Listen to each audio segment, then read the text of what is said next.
ಸ್ನೇಹಿತರಿಗೆ ತರಗತಿಗೆ ಸ್ವಾಗತ. ತರಗತಿ ಪ್ರಾರಂಭ ಮಾಡೋಕ್ಕಿಂತ ಮುಂಚಿತವಾಗಿ ನಮ್ಮ ಒಂದು ಯೂಟ್ಯೂಬ್ ಚಾನಲಿಗೆ ಸಬ್ಸ್ಕ್ರೈಬ್ ಆಗಿ ಪ್ರತಿನಿತ್ಯ ತರಗತಿಗಳನ್ನು ವೀಕ್ಷಿಸಿ ಅನ್ನುತ್ತಾ ಇವತ್ತಿನ ಒಂದು ತರಗತಿಯನ್ನು ಪ್ರಾರಂಭ ಮಾಡ್ತಾ ಹೋಗ್ತೀನಿ.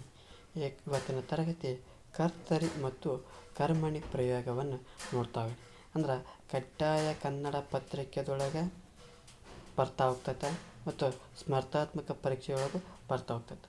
ಅಂದ್ರೆ ಇವನ್ನ ಒಂದು ಉದಾಹರಣೆಗಳು ಕೊಟ್ಟ ಮೂಲಕ ಈ ಕರ್ತರಿಂದ ಕರ್ಮಣಕ್ಕೆ ಬದಲಾಯಿಸಿ, ಕರ್ಮಣಿಯಿಂದ ಕರ್ತರಿಗೆ ಬದಲಾಯಿಸಿ ಅಂತಂದು ನೇರವಾಗಿ ಪ್ರಶ್ನೆಯನ್ನು ಮಾಡ್ತಾ ಹೋಗ್ತಾರೆ. ಇವುಗಳ ಬಗ್ಗೆ ಸರಳವಾಗಿ ಹೇಳ್ಕೊಡ್ತಾ ಹೋಗ್ತೀನಿ, ಬನ್ನಿ. ಹಾಗಾದ್ರೆ ಮೊದಲಿಗೆ ಈ ಕರ್ತರಿ ಮತ್ತು ಕರ್ಮಣಿ ಪ್ರಯೋಗವನ್ನು ಮೊದಲಿಗೆ ಉದಾಹರಣೆಗಳನ್ನು ನೋಡ್ತಾ ಹೋಗ್ಬೇಕು. ಈ ಗುಂಪು 1, ಗುಂಪು 2 ಅಂತ ಎರಡು ಗುಂಪುಗಳನ್ನು ನೋಡ್ತಾ ಹೋಗ್ತೀವಿ. ಒಂದನೇ ಗುಂಪನ್ನು ಓದ್ತಾ ಹೋಗೋಣ. ಅಣ್ಣ ಅನ್ನವನ್ನು ಉಂಡನು, ಕೃಷ್ಣ ಕಾಳಿಂಗವನ್ನು ಮರ್ತಿಸಿದನು, ಅಕ್ಕ ತಂಗಿಯನ್ನು ಕರೆದಳು.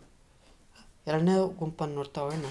ಅಣ್ಣನಿಂದ ಅನ್ನವು ಉಣ್ಣಲ್ಪಟ್ಟಿತು, ಕೃಷ್ಣನಿಂದ ಕಾಳಿಂಗವು ಮರ್ತಿಸಲ್ಪಟ್ಟಿತು, ಅಕ್ಕನಿಂದ ತಂಗಿಯು ಕರೆಯಲ್ಪಟ್ಟಳು. ಅಂದ್ರೆ ಇವೆರಡೂ ಒಂದು ಗುಂಪುಗಳ ಒಂದು ನೋಡಿದಂಥ ಸಂದರ್ಭದೊಳಗೆ ಮೊದಲಿನ ಒಂದು ಗುಂಪಿನಲ್ಲಿರುವಂಥ ಧಾತುಗಳಿಗೆ ಲಿಂಗ ಮತ್ತು ವಚನವಾಚಕಗಳು ಸೇರಿ ಪೂರ್ಣ ವಾಕ್ಯವಾಗಿದೆ. ಅಂದರೆ ಈ ಮೊದಲನೆಯ ಗುಂಪು ನೋಡಿದ್ವಲ್ಲ, ಆ ಗುಂಪಿನಲ್ಲಿರುವಂಥ ಧಾತುಗಳಿಗೆ ಆ ಲಿಂಗ ಮತ್ತು ವಚನವಾಚಕಗಳು ಸೇರಿ ಏನಾಗ್ತಾವಪ್ಪ ಅಂದ್ರೆ ಪೂರ್ಣ ವಾಕ್ಯಕ್ಕವು. ಅದು ಅಲ್ಲಿ ಏನಪ್ಪ ಅರ್ಧಂಬರ್ಧ ಆಗಂಗಿಲ್ಲ, ಅಂದ್ರೆ ಪೂರ್ಣ ವಾಕ್ಯ ಆಗಿ ಅದು ಏನಾಗ್ತೈತಪ್ಪ ಅಂದ್ರೆ ಕರ್ತರಿ ಪ್ರಯೋಗ ವಾಕ್ಯಗಳಂತ ಕರಿತವೆ. ಅಂದರೆ ಇಲ್ಲಿ ಕರ್ತರಿ ಪ್ರಯೋಗ ವಾಕ್ಯಗಳು ಅಂದರೆ ಏನಪ್ಪ ಅಂದ್ರೆ ಈ ಒಂದು ಕ್ರಿಯಾಪದಕ್ಕೆ ಆ ಕರ್ತರಿ ಪ್ರಯೋಗದಲ್ಲಿ ಆ ಕರ್ತುವಿನ ಲಿಂಗ ಮತ್ತು ವಚನಗಳು ಬರ್ತಾ ಹೋಗ್ತವೆ.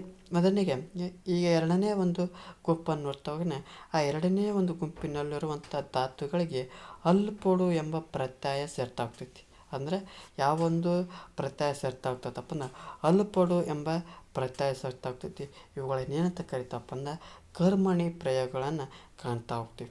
ಹಾಗಾದರೆ ಇಲ್ಲಿ ವಿಶೇಷವಾಗಿ ಈ ಧಾತುಗಳಿಗೆ ಅಲ್ಪೊಡು ಎಂಬ ಪ್ರತ್ಯಯ ಸೇರಿ ಅದಕ್ಕೆ ಕಾಲಸೂಚಕ ಮತ್ತು ಅಖ್ಯಾತ ಪ್ರತ್ಯಯಗಳು ಸೇರಿದಾಗ ಕರ್ಮಣಿ ಪ್ರಯೋಗ ವಾಕ್ಯಗಳು ಆಗ್ತಾ ಹೋಗ್ತವೆ. ಅಂದ್ರೆ ಈ ಮೊದಲನೇ ಗುಂಪಿನೊಳಗೆ ಲಿಂಗ ಮತ್ತು ವಸ್ತುವಾಚಕಗಳು ಸೇರಿದಪ್ಪ ಅಂದ್ರೆ ಏನಂತ ಹೋಗ್ತವೆ, ಕರ್ತರಿ ವಾಕ್ಯಗಳಂತ ಹೋಗ್ತೇವೆ.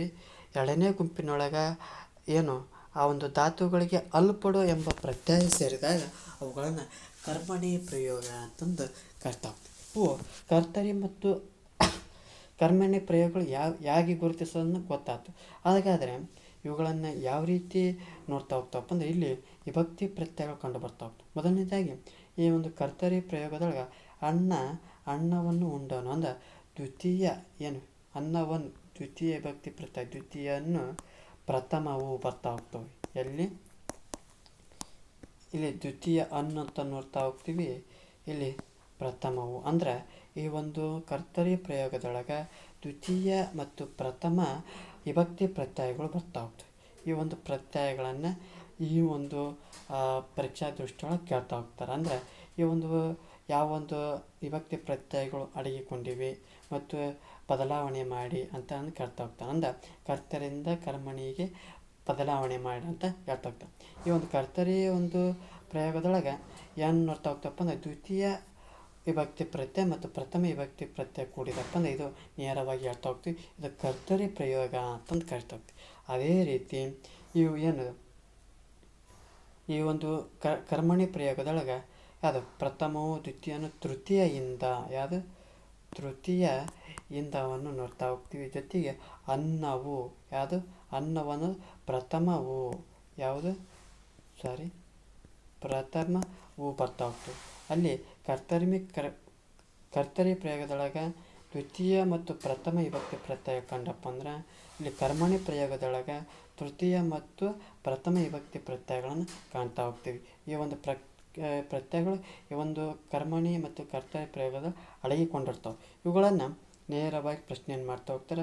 ಅಲ್ಪೊಡು ಎಂಬ ಪ್ರತ್ಯಯ ಯಾವುದರಲ್ಲಿ ನೋಡ್ತಾ ಹೋಗ್ತೇವೆ ಅಂತ ಪ್ರಶ್ನೆ ಮಾಡ್ತಾ, ಅಲ್ಪೊಡು ಎಂಬ ಪ್ರತ್ಯಯವು ಕರ್ಮಣಿ ಪ್ರಯೋಗದಲ್ಲಿ ಕಾಣ್ತಾ ಹೋಗ್ತೇವೆ ಅನ್ನೋದನ್ನು ನೇರವಾಗಿ ಹೇಳ್ತಾ ಹೋಗ್ಬೇಕು. ಇದಿಷ್ಟೇನಪ್ಪ ಅಂದ್ರೆ ಕರ್ತರಿ ಮತ್ತು ಕರ್ಮಣಿಯ ಒಂದು ಪ್ರಯೋಗವನ್ನು ನೋಡ್ತಾ ಹೋಗ್ತೀವಿ. ಈ ಒಂದು ತರಗತಿ ಇಷ್ಟ ಲೈಕ್ ಮಾಡಿ, ಜೊತೆಗೆ ಈ ಒಂದು ನಮ್ಮೊಂದು ಯೂಟ್ಯೂಬ್ ಚಾನಲ್ ಸಬ್ಸ್ಕ್ರೈಬ್ ಆಗಿ ಮತ್ತು ಏನಾದರೂ ದೋಷಗಳು ಮತ್ತು ನಿಮ್ಮೊಂದು ಅಭಿಪ್ರಾಯಗಳನ್ನ ಕಮೆಂಟ್ ಬಾಕ್ಸ್ನ ಮೂಲಕ ತಿಳಿಸಿ ಅನ್ನುತ್ತಾ ಈ ಒಂದು ತರಗತಿಯನ್ನು ಮುಗಿಸ್ತಾ ಇದ್ದೇನೆ. ಎಲ್ಲರಿಗೂ ಧನ್ಯವಾದ.